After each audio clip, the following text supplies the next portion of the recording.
Halo konco-konco, selamat bergabung kembali di channel yang Puwinuk dan Kinclong ini. Dalam video kali ini Pak D mau berbagi tutorial cara bikin saron untuk dolanan bocah cilik-cilik atau saron untuk mainan anak-anak. Adapun bahan yang kita butuhkan adalah kita bisa beli besi strip seperti yang ada pada gambar ini.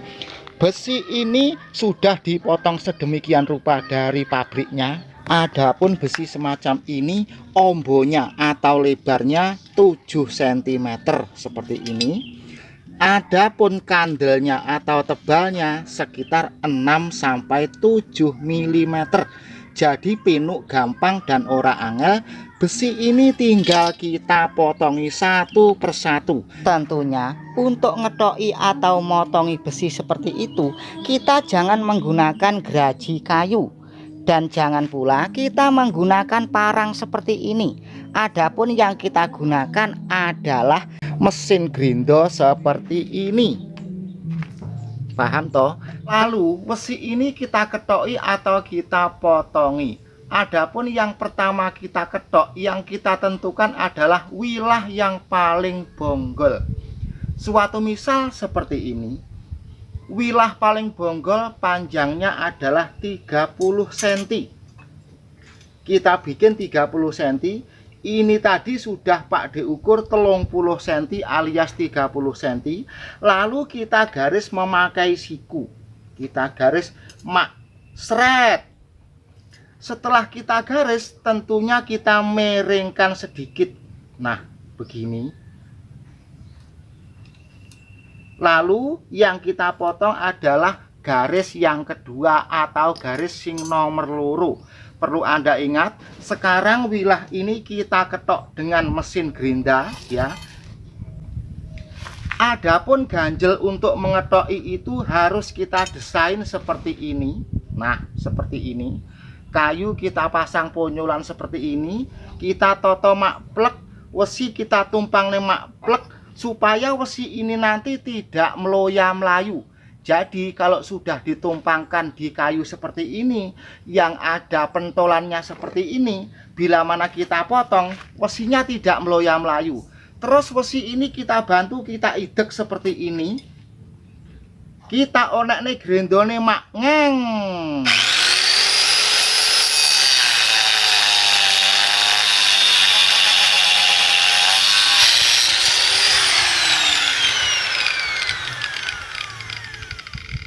Nah, kalau besi ini sudah pedot maktel seperti ini, bekas potongan besi ini tentunya panas dan juga tajam alias landep. Jangan didemok dan juga jangan didilati. Untuk itu, bisa kita tumpulkan dulu dengan memakai mesin ini seperti ini. Mak ngeng kita bunyikan.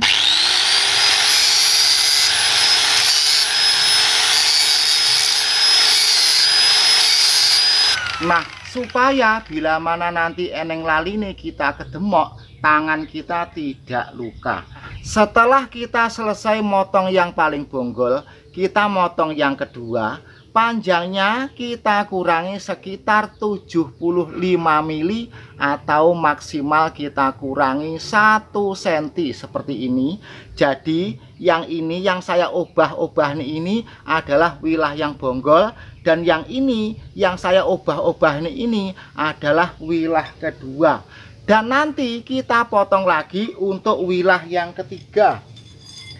Nah, seperti ini ya.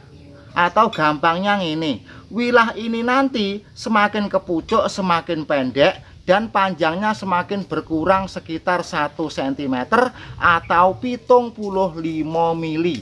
Paham dan mudeng toh? Kalau kamu sudah mudeng di channel yang Pinuk dan Kinclong ini, silahkan subscribe, di jempol, dan silahkan berkomentar. Baik, sekarang mari kita simak dan kita lanjut proses pembuatan saron mainan untuk dolanan bocah cilik-cilik.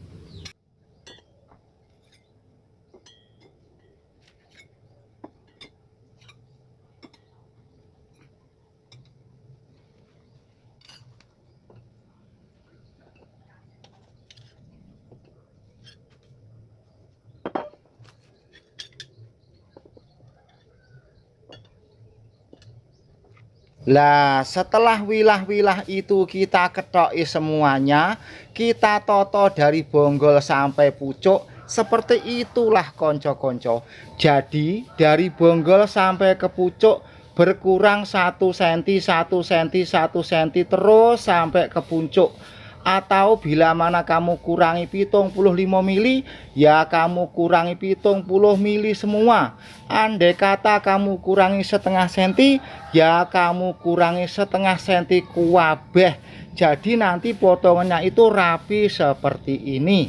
Adapun ini saron pesanan anak-anak. Semua total wilahnya berjumlah 18 alias 18. Sebenarnya untuk jumlah wilah yang pas itu adalah wilah 15.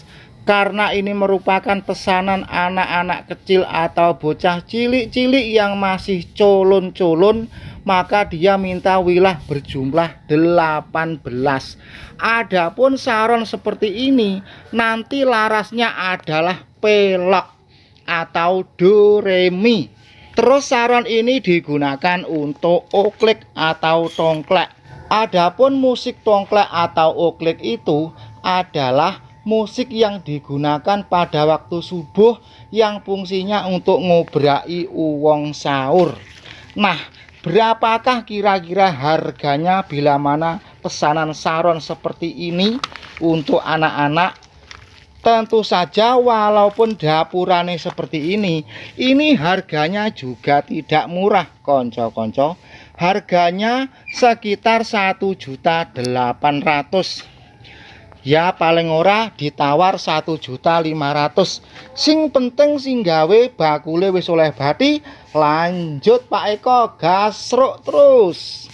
Lalu setelah wilah-wilah itu sudah kita ketoki dan kita toto rapi seperti ini, adapun proses selanjutnya adalah kita laras.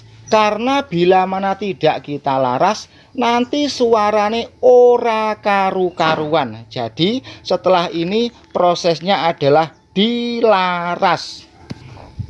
Tentu saja dalam melaras wilah-wilah ini kita lekukkan satu persatu dari bonggol sampai ke pucuk.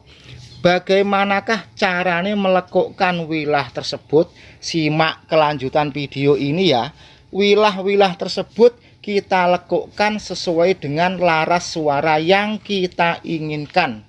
Adapun cara melekukkan wilah datar ini menjadi lengkung seperti ini ya toh, itu caranya memakai alat. Dan alat yang kita pergunakan bukan memakai entong dan juga bukan memakai sendok, tetapi memakai palu baja dan besi dumpal atau besi pesagi yang menyerupai balok. Katakanlah besi balok.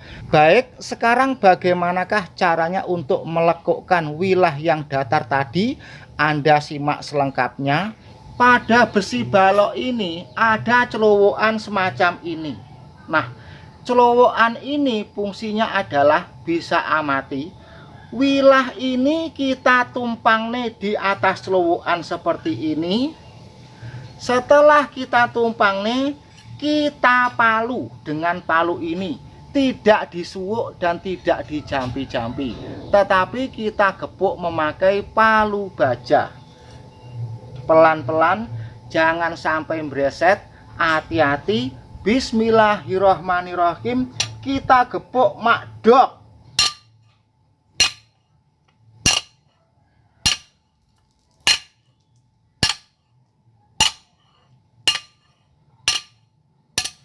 Nah, wilah ini sudah mulai melengkung. Terus kita walik, yang etan di kulon, yang kulon di etan, atau yang kiri kita balik ke kanan, yang kanan kita pindah ke kiri. Tadi kita gepuk dari sini ya toh. Terus sekarang kita gepuk dari sini. Kita gepuk lagi makdok.